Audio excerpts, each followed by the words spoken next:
আরব আমিরাতে দুবাইয়ে বাংলাদেশ মিশনের ভিন্নধর্মী ঈদ আয়োজনে অংশ নিলেন প্রবাসী বাংলাদেশিরা। দুবাইয়ের বাংলাদেশ কনসুলেট জেনারেলের বাসভবনে এই ব্যতিক্রমী অনুষ্ঠানে অংশ নিয়ে উচ্ছ্বাস প্রকাশ করেন প্রবাসীরা।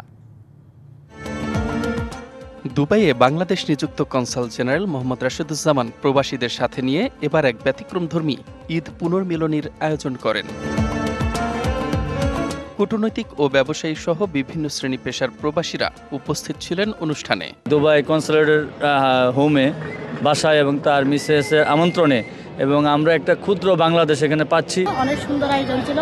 আমার মনে হচ্ছে আমরা বাংলাদেশে আছি। কনসাল জেনারেলকে ধন্যবাদ জানাই।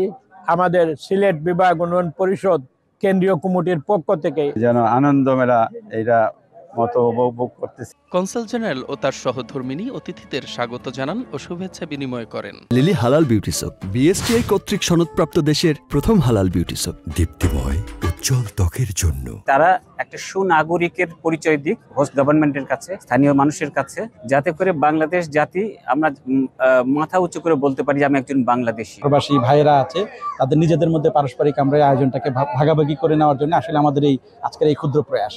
অনুষ্ঠানে ছিল চিরায়ত বাঙালি ঐতিহ্যের নানা ঈদ পরিবেশনা।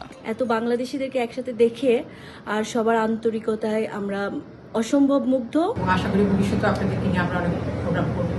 কনসাল জেনারেল রাশেদুজ্জামান উনি আপনাদের জন্য অনেক কিছু করার চেষ্টা করছে এবং আপনারা ওনাকে সাপোর্ট দিবে। বিশ্বের সকল প্রবাসী ভাই বোনেরা, বাংলাদেশি সকল নাগরিককে ঈদ উল ফিতরের শুভেচ্ছা জানাই। এই উপলক্ষে বাংলাদেশ হাউস ঈদ পরবর্তী ওপেন হাউস ডে এর আয়োজন করা হয়েছে।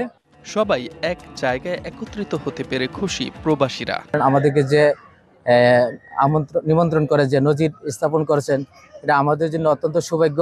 মনোরম পরিবেশে আমাদের ঈদ উদযাপন করতেছি। আমরা বাংলাদেশ কমিউনিটির সবাই উপস্থিত হয়েছি বেশের কমে। কনসাল জেনারেলের বাসভবন প্রাঙ্গণে এই ঈদ আয়োজন তৈরি করে এক অন্যরকম আবহ। DBC news desk.